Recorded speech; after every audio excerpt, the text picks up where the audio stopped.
तो अब हम लोग स्टार्ट करते हैं ग्रुप 16 एलिमेंट्स। ओके, तो ग्रुप 16 एलिमेंट्स में again point by point group 16 elements की जो आयनाइजेशन एनर्जी होती है एज कंपेयर टू ग्रुप 15 वो कम होती है। ठीक है, फर्स्ट पॉइंट क्यों है तो हम लोग ऑलरेडी डिस्कस कर चुके हैं। जैसे नाइट्रोजन को अगर हम लोग लें तो नाइट्रोजन का जो आउटर मोस्ट ऑर्बिटल है यानी कि पी ऑर्बिटल, उसके अंदर 3 इलेक्ट्रॉन है। ठीक है, तो अगर ये 3 इलेक्ट्रॉन है तो 3 इलेक्ट्रॉन जो है ऑब्वियसली ये हाफ फील्ड है and half filled orbitals are more stable.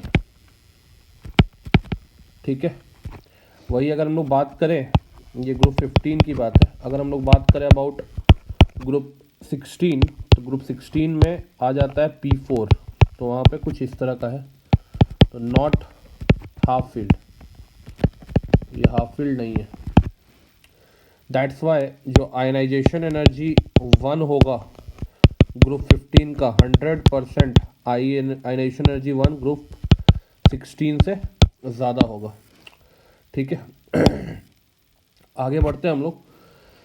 Next है कि H2S की जो एसिडिक स्ट्रेंथ है वो H2TE, ठीक है, हाइड्रोजन सल्फाइड का हाइड्रोजन टेल्यूराइड से एसिडिक स्ट्रेंथ कम होता है। Again an easy one.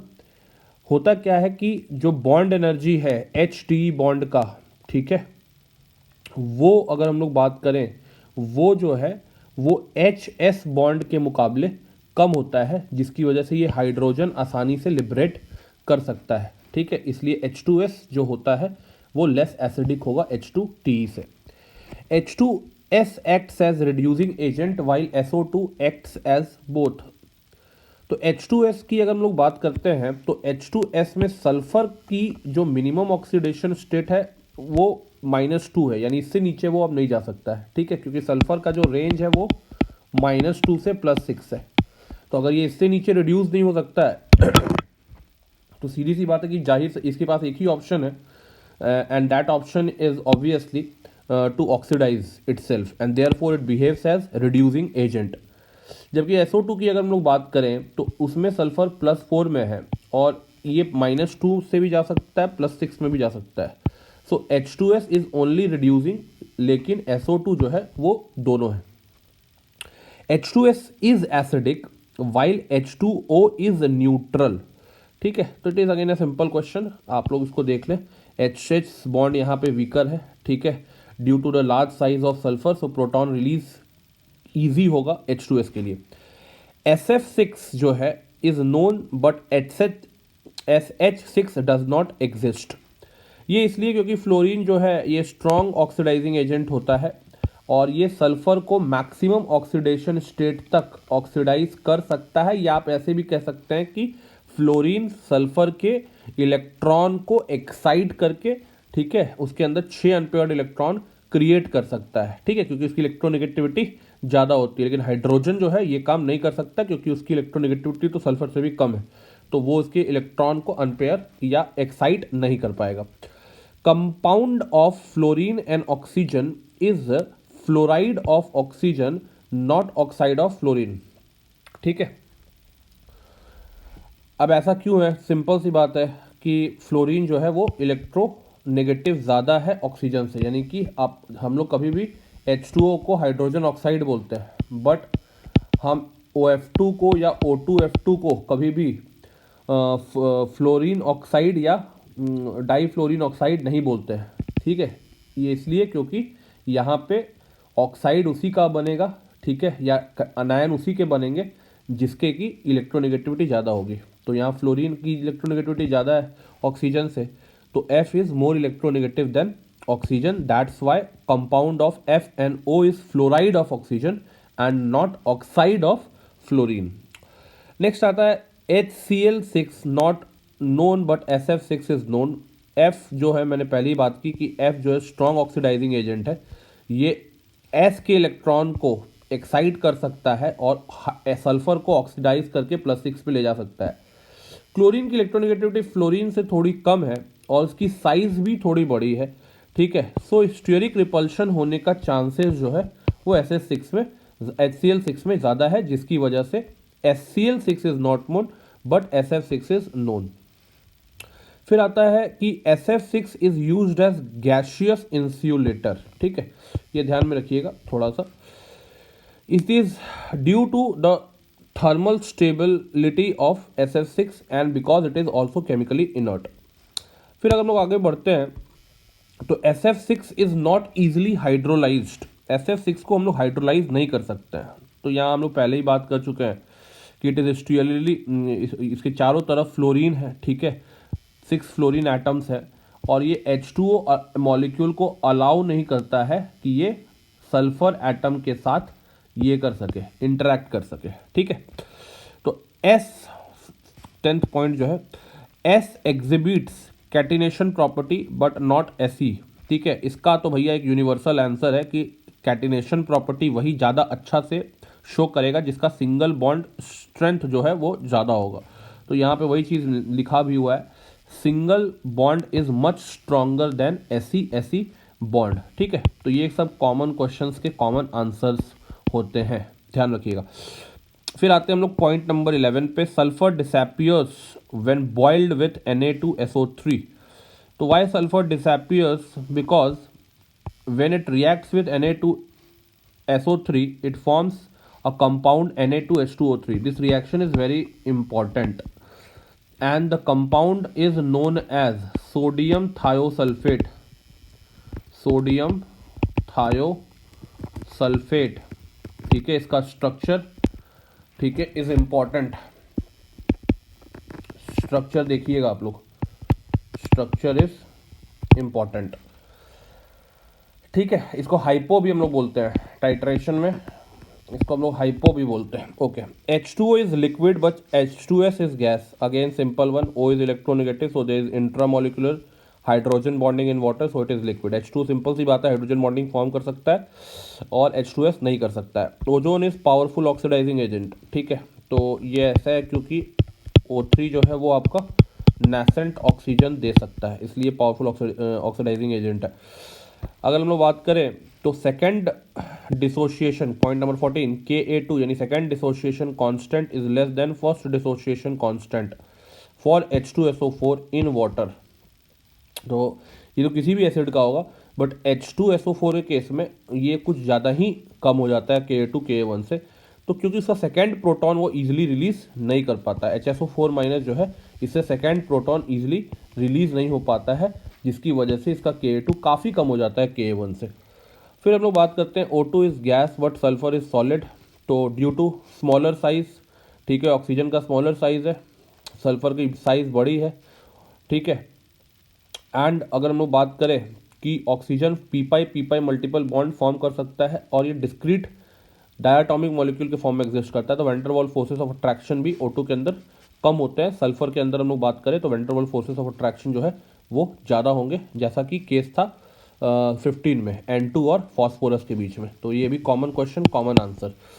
Group 16 elements are called chalcogens, हम लोग ऑलरेडी डिस्कस कर चुके हैं। चैल्कोजेंस मीन्स होता है ओर फॉर्मिंग एलिमेंट्स। ठीक है, ये सारे जो एलिमेंट्स होते हैं वो बहुत सारे मेटालिक ओर्स में प्रेजेंट होते हैं and they are called as chalcogens. Important for board exams. ठीक है, बोर्ड के लिए सब क्वेश्चन इंपॉर्टेंट है। पॉजिटिव ऑक्सीडेशन, वैसे बोर्ड में तो अब ये रहा नहीं, ये तो 11th का पार्ट हो गया। Positive oxidation state of oxygen are generally not found. ठीक है, तो कैसे फाउंड होगा भाई, इलेक्ट्रोनेगेटिविटी इतनी ज़्यादा है तो कहाँ से पॉजिटिव ऑक्सीडेशन स्टेट फाइंड होगा। उसके बाद हम लोग बात करते हैं thermal stability decreases from H। हाँ, ये इंपॉर्टेंट है आपका। फिर थर्मल स्टेबिलिटी जो है वो एकदम आराम से, कोई याद रखिएगा, H2O से H2TE तक आते हुए ये पूरा ग्रेजुअली डिक्रीज करेगा। इन सबसे ज़्यादा thermal stability H2O, then H2S, ठीक है, एंड सो ऑन। ठीक है, तो due to increase in atomic size और बेसिकली अगर हम लोग बात करें कि एटॉमिक साइज अगर बेसिकली इंक्रीज हो रहा है तो बॉन्ड डिसोसिएशन एनर्जी नीचे जाने पे क्या हो जाएगा, कम हो जाएगा। ओके, तो याद रखिएगा कि थर्मल स्टेबिलिटी जो है H2O से H2TE जाने में क्या हो जाती है, रेगुलरली डिक्रीज कर जाती है। फिर हम लोग बात करते हैं point number 19, that is O does not show +4 and +6 oxidation state like sulphur. ठीक है, ठीक है, तो अगेन वही बात है, ये भी कॉमन क्वेश्चन, कॉमन आंसर। क्योंकि सल्फर के पास डी ऑर्बिटल है और ऑक्सीजन के पास डी ऑर्बिटल नहीं है। Question number 20, the magnitude of electron gain enthalpy of oxygen is less than that of sulphur. Magnitude of electron gain enthalpy of oxygen is less than that of, important question है ये, ठीक है, ये आ भी सकता है आपके मेंस में, ठीक है, तो याद रखिएगा।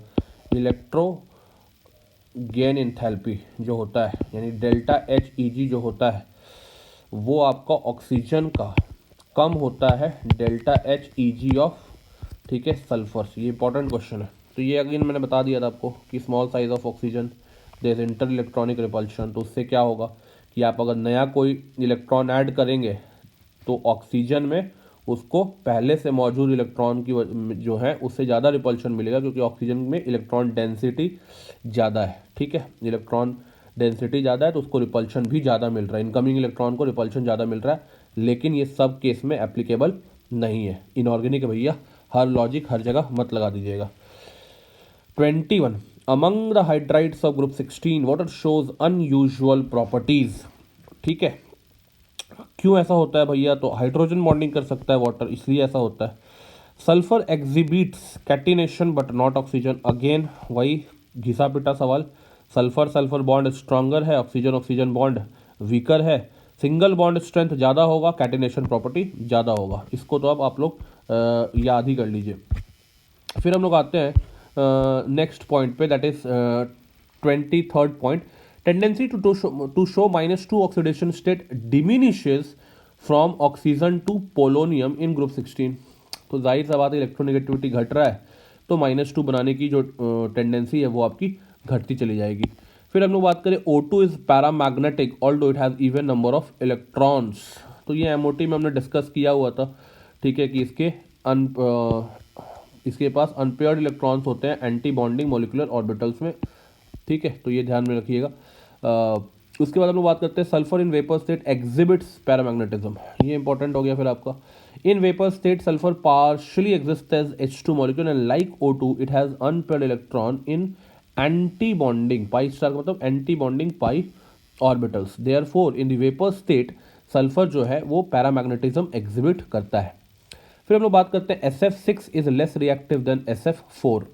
जाहिर सा बात है कि SF6 सल्फर एटम के चारों तरफ ज़्यादा भीड़ भाड़ है फ्लोरीन का, तो स्टेरिकली ज़्यादा हिंडर्ड है, इसलिए वो SF4 के मुकाबले में ज़्यादा अगर हम लोग बात करें कम रिएक्टिव है। फिर हम लोग आते हैं ग्रुप 17 पे। ग्रुप 17 छोटा ग्रुप है, आपके बोर्ड के लिए भी इंपॉर्टेंट ग्रुप है। Halogens have maximum negative electron gain enthalpy, ठीक है, तो ये भी आप सिंपल क्वेश्चन ही है कि इनका इलेक्ट्रॉन गेन एंथैल्पी जो होता है मैक्सिमम नेगेटिव होता है, बिकॉज इनकी साइज जो छोटी होती है अपने पीरियड से, ठीक है, सबसे छोटे होते हैं अपने पीरियड में। Next point number 2, that is fluorine has less electron gain enthalpy than that of chlorine but fluorine is a stronger oxidising agent than chlorine. बोल रहा है कि फ्लोरीन की, ये इंपॉर्टेंट है कि फ्लोरीन की इलेक्ट्रॉन गेन एंथैल्पी जो है याद रखिएगा, जैसे कि ऑक्सीजन का कम होता है सल्फर से, वैसे ही फ्लोरीन का इलेक्ट्रॉन गेन एंथैल्पी क्लोरीन से कम होता है। वही बोल रहा है कि अगर फ्लोरीन जो है ये इलेक्ट्रॉन गेन एंथैल्पी इसकी क्लोरीन से कम है, फिर भी फ्लोरीन जो है स्ट्रॉन्गर ऑक्सीडाइजिंग एजेंट है देन क्लोरीन। ऐसा क्यों भाई? तो इसका भी कारण ये है कि सिर्फ इलेक्ट्रॉन गेन एंथैल्पी किसी की ऑक्सीडाइजिंग या रिड्यूसिंग पावर डिसाइड नहीं कर सकता है, पहला बात तो ये। तो यहाँ पे अगर हम लोग दूसरे एस्पेक्ट्स को कंसिडर करें तो फ्लोरीन की जो साइज है वो बहुत ज़्यादा छोटी है, स्मॉल साइज है, और इंटर इलेक्ट्रॉनिक रिपल्शन जो है वो भी बहुत ज़्यादा है साइज छोटे होने की वजह से। And therefore it is a stronger oxidising agent due to its low bond dissociation energy and high hydration energy, ठीक है। तो तीन चीज़ें जो है वो डिसाइड करती हैं ऑक्सीडाइजिंग या रिड्यूसिंग पावर, जो मैंने आपको बॉन्डिंग या पीरियोडिसिटी के समय डिस्कस कर दिया था। एक था आपका इलेक्ट्रॉन गेन एंथैल्पी, दूसरा है बॉन्ड डिसोसिएशन एंथैल्पी, और तीसरा जो है वो है हाइड्रेशन एंथैल्पी। उसके बाद हम अगर बात करें तो फ्लोरीन एग्जिबिट करता है -1 ऑक्सीडेशन स्टेट, लेकिन अदर हैलोजेंस होते हैं उनके लिए -1 इतना कॉमन नहीं है, वो 1 +1 +3 +5 +7 भी शो करते हैं। फ्लोरीन नहीं कर पाता है क्योंकि यहाँ पे सीधी सी आंसर है फ्लोरीन ज़्यादा इलेक्ट्रोनेगेटिव है और इसके पास डी ऑर्बिटल प्रेजेंट नहीं है, तो जिसकी वजह से ये अपना ऑक्टेट एक्सपेंड नहीं कर पाता है। फिर आते हैं हम लोग पॉइंट नंबर 4 पे। आयरन रिएक्ट करता है HCl के साथ फेरस क्लोराइड एंड देने के लिए, और फेरिक क्लोराइड नहीं मिलता है, मतलब कि FeCl2 मिलेगा, ठीक है, लेकिन FeCl3 जो है वो आपको नहीं मिलेगा। तो ऐसा इसलिए कि Fe जो है ऐसा इसलिए हो रहा है क्योंकि हाइड्रोजन H2 लिबरेट हो रहा है। H2 लिबरेट होने की वजह से oxidation of FeCl2 to FeCl3 को ये H2 जो है वो प्रिवेंट कर रहा है, ठीक है। तो यहाँ पे एक तरह से ये रिएक्शन को हिंडर कर रहा है, FeCl2 को ऑक्सीडाइज नहीं होने दे रहा है FeCl3। तो ये एक इम्पॉर्टेंट है जिसको आप ध्यान में रखिएगा कि FeHCl के साथ रिएक्ट करके FeCl2 ही बना सकता है, FeCl3 नहीं बना सकता, क्योंकि हाइड्रोजन FeCl2 के ऑक्सीडेशन को रोकता है।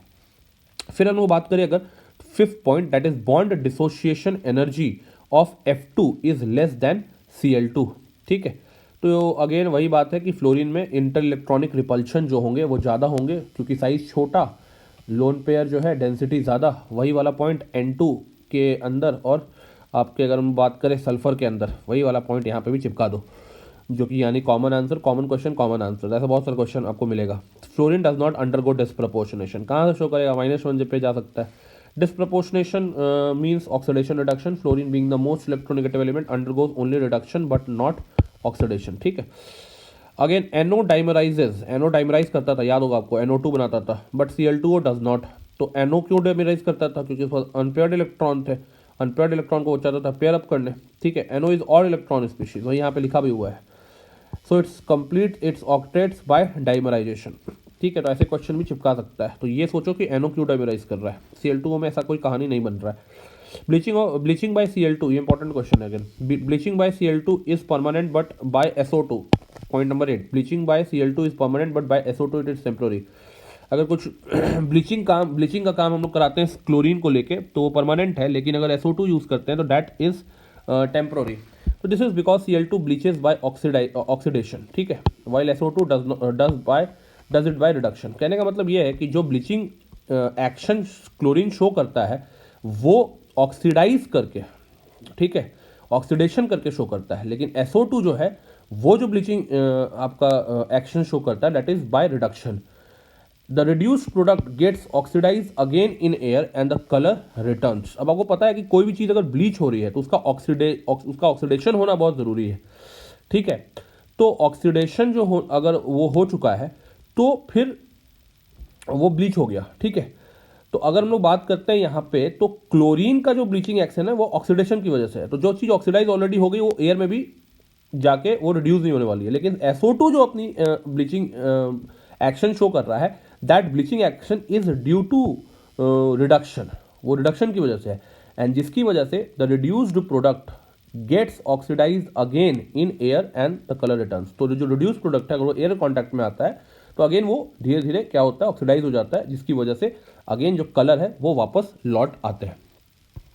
अब हम लोग बात करते हैं कि HF has lower acidic strength than HI। Again simple question, bond strength वाला पॉइंट यहाँ पे चिपका दो। HF बॉन्ड जो है वो ज़्यादा स्ट्रॉन्ग है HI बॉन्ड से, जिसकी वजह से यहाँ पे HF जो है लोअर एसिडिक स्ट्रेंथ रखता है। Question number 10, I2 is more soluble in KI। Again important question, I2 जो है KI में ज़्यादा सॉल्युबल है देन इन वाटर, क्योंकि I2 जो है KI के अंदर एक कॉम्प्लेक्स बना लेता है, दैट इज KI3 कॉम्प्लेक्स, जहाँ की I3 माइनस आयन है, जो कि I2 माइनस I2 माइनस, या ऐसे भी इसको आप लिख सकते हैं I2 माइनस के फॉर्म में।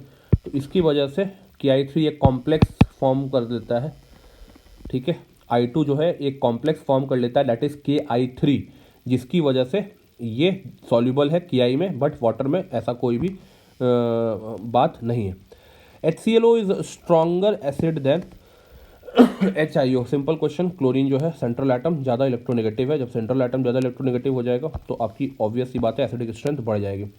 HClO4 is stronger acid than HClO3। Central atom में यहाँ पे ऑक्सीडेशन नंबर बढ़ता है तो सीधी सी बात है कि उसका एसिडिक स्ट्रेंथ बढ़ जाता है। ClO4 में +7 है और HClO3 में +5 ऑक्सीडेशन नंबर है, ठीक है। यहाँ पे क्लोरीन का +5 है, यहाँ पे ये +7 है, जिसकी वजह से HClO4 जो है स्ट्रॉन्गर एसिड है। ये भी बोल सकते हो आपकी कॉन्जुगेट बेस जो है ClO4 माइनस जो है वो मोर स्टेबल है than ClO3 minus due to more resonance, ये भी लॉजिक दे सकते हो। Sorry, OF2 should be called fluoride of oxygen and not oxide of fluorine. Again discussed question already. Interhalogens are more reactive than halogens. ये important question है आपके board के लिए भी और मेंस के लिए भी।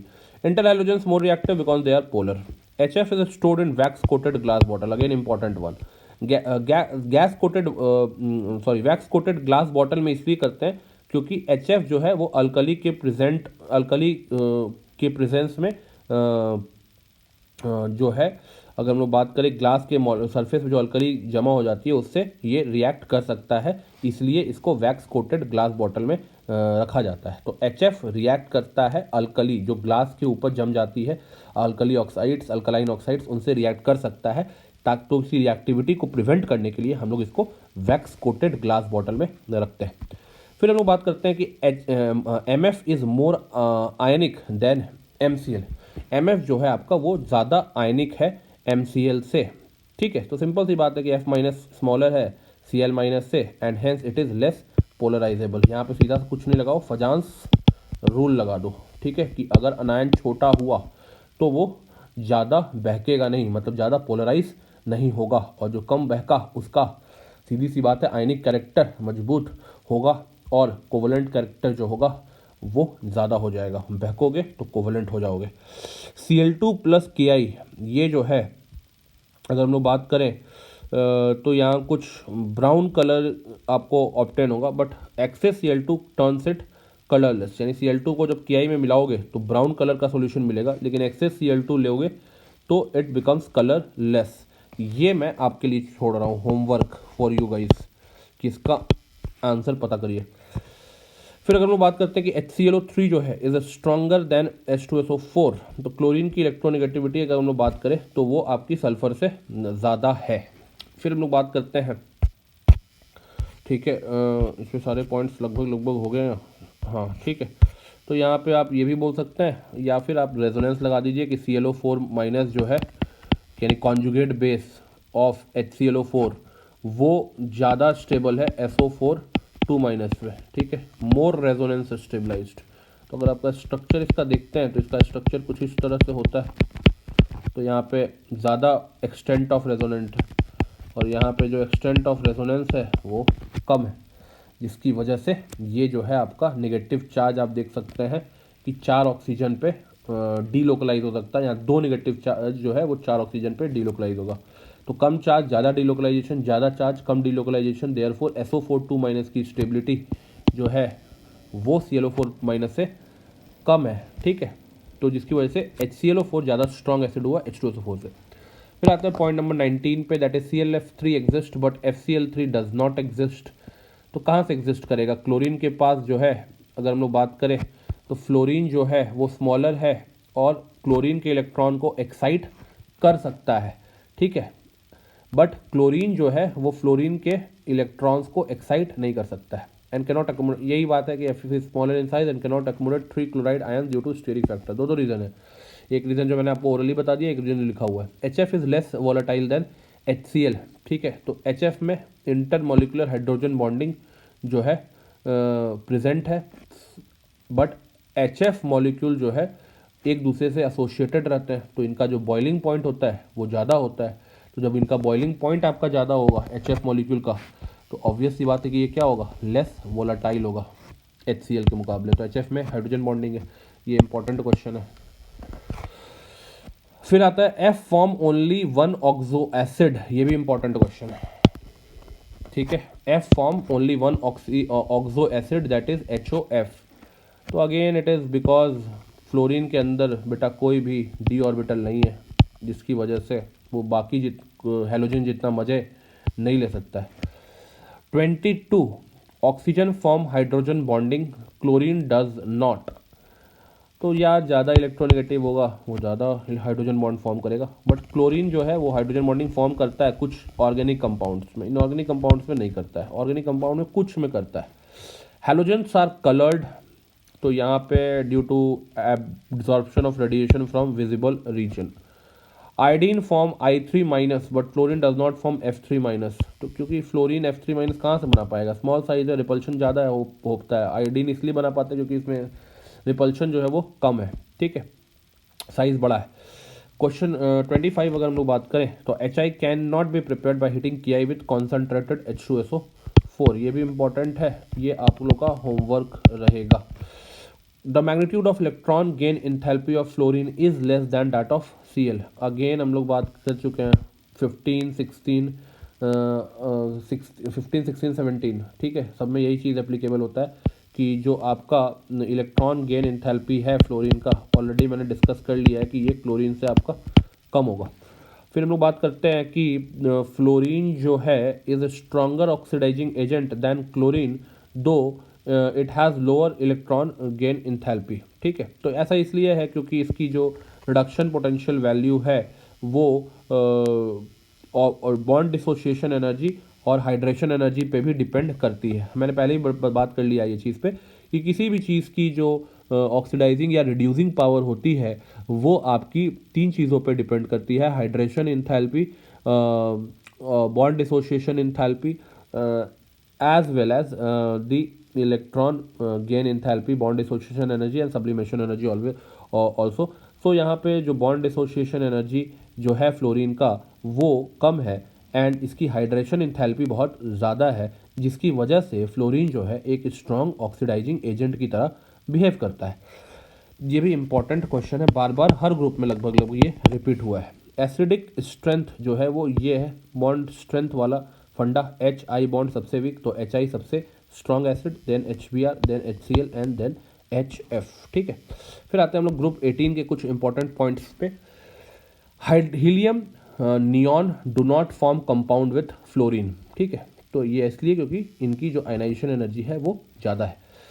Nobel gas have very low boiling point, ठीक है, ऐसा इसलिए क्योंकि because there is only one weak London forces या dispersion forces that is present between their atoms, ठीक है, क्योंकि वो नॉन पोलर है तो इनके बीच एक ही फोर्स एग्जिस्ट करता है जिसको हम लोग लंडन फोर्सेस और डिस्पर्शन फोर्सेस बोलते हैं।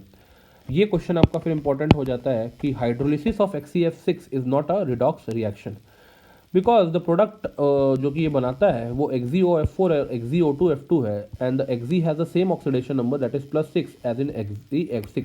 ये रिएक्शन भी आप देखिएगा कि XeF6H2O के साथ रिएक्ट करके क्या बनाता है, ठीक है, क्योंकि ये बहुत इंपॉर्टेंट रिएक्शन है। Any use as warning signal, neon का यूज किया जाता है वार्निंग सिग्नल में, again it is important for your board exam, ठीक है, मेंस में थोड़ा कम लेकिन फिर भी आ सकता है because neon light has high fog penetration power, ठीक है।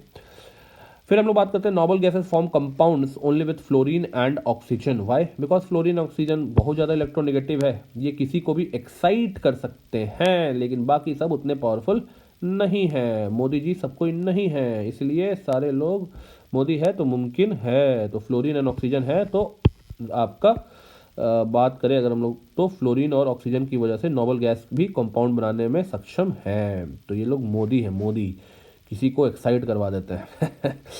Xe does not form XeF3 और XeF5। Xe has all paired electrons, so promotion of 1, 2 और 3 electrons will give rise to 2, ठीक है, 4 और 6 unpaired electrons hence cannot form XeF3 and XeF5। Simple सा बात है कि ज़ीनॉन में 8 इलेक्ट्रॉन जो हैं, ऑक्टेट जो है वो सारे पेयर्ड अप हैं, तो सारे जब भी प्रमोशन होगा तो 1 या 2 और 3 electrons will give rise to 2, 4 और 6 unpaired electrons, hence cannot forms XeF3 and XeF5, ठीक है। एक इलेक्ट्रॉन का जब भी प्रमोशन होगा तो भैया कितने इलेक्ट्रॉन अनपेयर्ड होंगे, एक, 2 का होगा तो 4 और 4 का होगा तो 6, ठीक है। तो अगर मैं बात करूं यहाँ पे कि ऐसे केसेस में जो है वो XeF3 और XeF5 कभी भी फॉर्म नहीं होता है, ठीक है। नेक्स्ट हम लोग अगर बात करें out of the noble gases only xenon forms compound, ठीक है, बिकॉज ज़ीनॉन हैज़, ये भी इंपॉर्टेंट क्वेश्चन है, xenon has comparatively low ionisation energy, vacant orbitals for promotion of electrons. Normal gases are mostly inert, ये तो बच्चे वाला question है। Helium is used as diving apparatus, important for board because it is less soluble in blood with as compared to nitrogen. तो ज़्यादा जो है ये लेस सॉल्युबल है ब्लड में in comparison to nitrogen, so it is used in diving apparatus। फिर मैं बात करें, it is difficult to study the chemistry of Rn because Rn is radioactive, hence very unstable. Noble gas have comparatively large atomic size. They are monoatomic, so their van der Waals radii measure which is longer than covalent ionic और metallic radii। तो simple है यार कि देखो ना, monoatomic ऐसे होंगे तो इनका रेडियस ऐसा होगा, कोवेलेंट बॉन्ड बनाएंगे तो ऐसा होगा। तो अब इनका जो एटॉमिक रेडियस होगा, ये लोग ऑलरेडी पीरियोडिसिटी में डिस्कस कर चुके हैं कि वैन डेर वाल रेडियस जो होता है वो कोवेलेंट रेडियस से बड़ा होता है, कोवेलेंट रेडियस आयनिक रेडियस और मेटालिक रेडियस से बड़ा होता है। इसलिए नोबल गैस की साइज़ जो है वो ज़्यादा इसलिए है क्योंकि ये इनके केस में वैन डेर वाल रेडियस हम लोग मेजर करते हैं, ठीक है। फिर हम लोग अगर बात करें तो कुछ रिएक्शंस जो हैं वो आप लोग यहाँ पे पी ब्लॉक एलिमेंट्स में ध्यान से याद रखिएगा, जो कि मैंने इस पूरे यहाँ पे पाइल अप कर दिए। ये सारे रिएक्शंस इज़ वेरी इम्पॉर्टेंट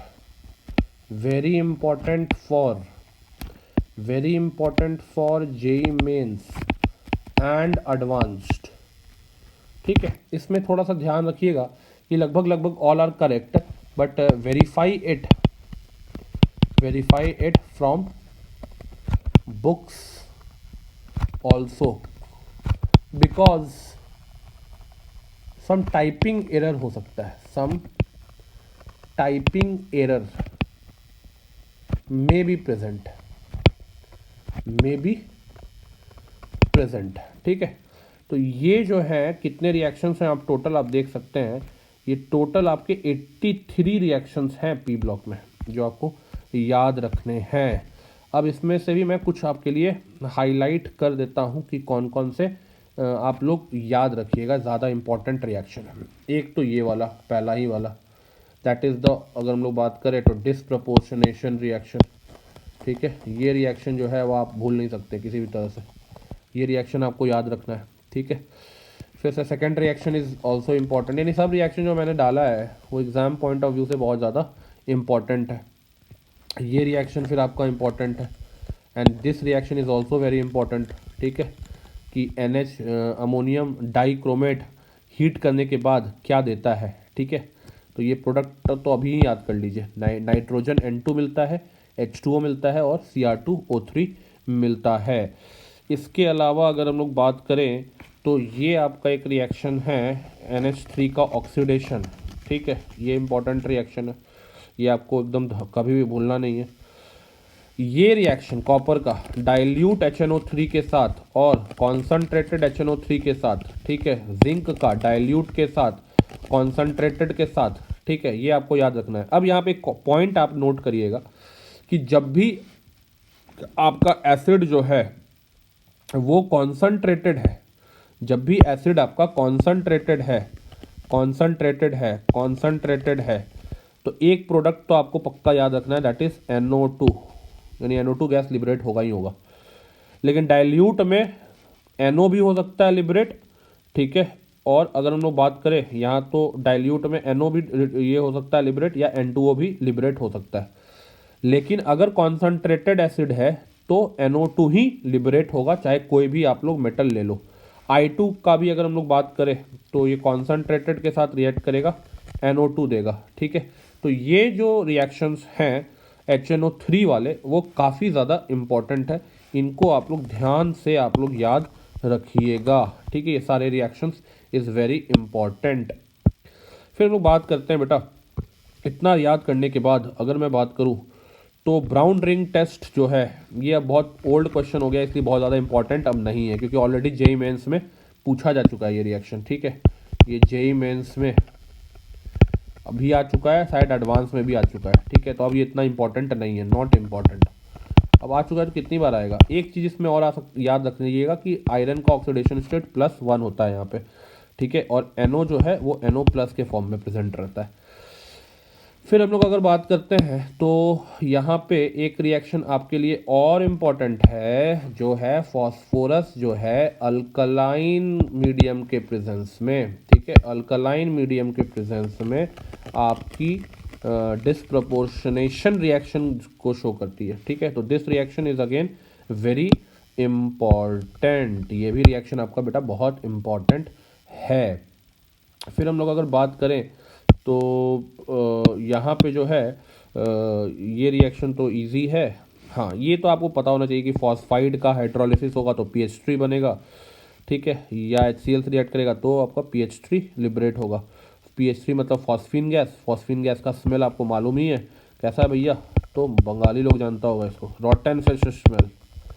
यानी Bengalis comment down below and subscribe करिए भैया, आप लोग इतना बढ़िया कंटेंट में अगर आप सब्सक्राइब नहीं करिएगा तो क्या मोटिवेशन मिलेगा।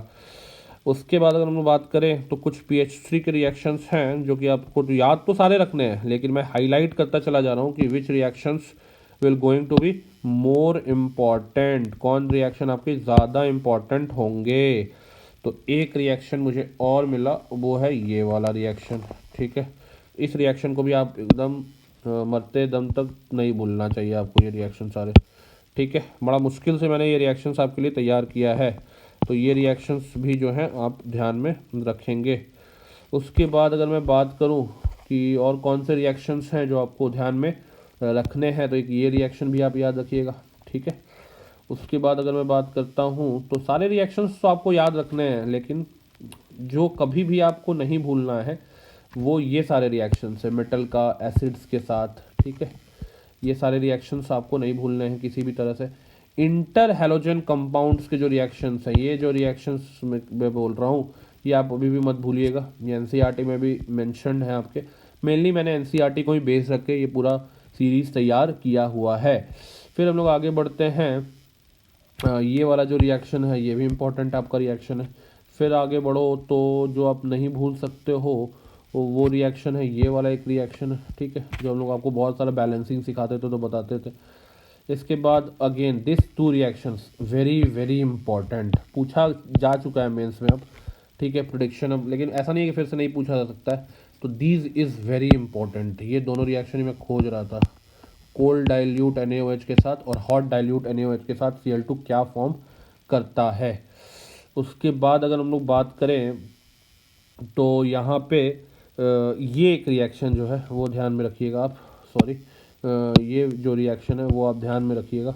और उसके बाद अगर मैं बात करूँ तो ये रिएक्शंस जो है वो आप ध्यान में रखिएगा। ये रिएक्शन, ये सारे जो हाइड्रोलिसिस के रिएक्शंस हैं they are very important, very very important. इनसे ज़्यादा इंपॉर्टेंट तो कुछ है ही नहीं नॉवल गैस में, ठीक है, नॉवल गैस में इससे ज़्यादा इंपॉर्टेंट कुछ भी नहीं है। तो ये रिएक्शन आप लोग याद रखिएगा, अलग अलग कंपाउंड का जिनॉन का हाइड्रोलिसिस के साथ। ये भैया आता ही है मेंस में, लगभग हर 2 साल में एक बार पूछ लेता है, लगभग सारे रिएक्शन पूछे जा सकते हैं, कुछ एक बाकी रह गए हैं मेंस में, तो इसको आप डेफिनेटली प्रिपेयर करिएगा, ठीक है। तो ये एक हाइड्रोजन वाला रिएक्शन है, वो है ब्राउन हाँ, ये एक रिएक्शन जो है नेस्लर्स रिएजेंट वाला, ये बहुत इंपॉर्टेंट है, ठीक है। ये जो रिएक्शन है K2HgI4 NH3 के साथ बनाता है ये, ठीक है, ब्राउन PPT ऑफ NH2। तो इसको थोड़ा सा आप लोग देखिएगा कि नेस्लर्स रिएजेंट का अगर जो रिएक्शन है वो NH3 के साथ क्या है, तो इट इज़ वेरी इंपॉर्टेंट। ये तो भैया बहुत इंपॉर्टेंट है एडवांस के लिए भी, जेई एडवांस मेन सबके लिए ये इम्पोर्टेंट है, बाकी ये भी एडवांस मेंस दोनों के लिए इम्पोर्टेंट है, तो इसको आप लोग देखिएगा। Thank you for watching this video. इसमें मैंने लगभग 50 मिनट के अंदर ये पूरे 10 मिनट का वीडियो पहले अपलोड, सॉरी 20 मिनट का वीडियो पहले अपलोड हुआ था, 1 घंटे में मैंने पूरा पी ब्लॉक जो बहुत बड़ा चैप्टर है, और इसमें मैं कुछ और वीडियोस डालूंगा अभी, लेकिन ये एक तरह का कैप्सूल है जो आपको एकदम पी लेके रखना है, हमेशा याद रखना है, ठीक है। इसमें से बहुत क्वेश्चंस आप देखिएगा आपके बोर्ड एग्जाम्स, आपके जेई मेंस एग्जाम में मिलेंगे आपको। और इस वीडियो को ज़्यादा से ज़्यादा शेयर करिए, ठीक है। And the channel is CNK cube YouTube channel, this is my YouTube channel, and this channel is not only for chemistry guys, ये चैनल सिर्फ केमिस्ट्री के लिए नहीं है, यहाँ पे मैं और भी बहुत सारे एजुकेशनल वीडियोज़ आपके लिए पोस्ट करता रहूँगा, तो इसको आप कहीं पे भी शेयर कर सकते हैं। और डेफिनेटली केमिस्ट्री में ये इससे अच्छा चैनल आपको आगे कुछ में दिनों में नहीं मिलने वाला है। ठीक है, तो एंड कर